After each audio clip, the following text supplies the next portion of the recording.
Pinilit kong iwasan ka dahil ako'y nakatali na sa isang dilag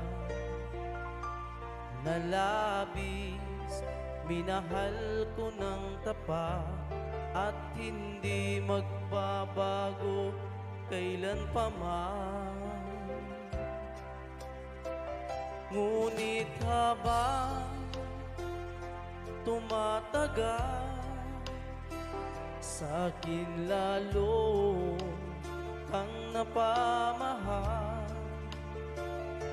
Ang puso ko'y nalilito.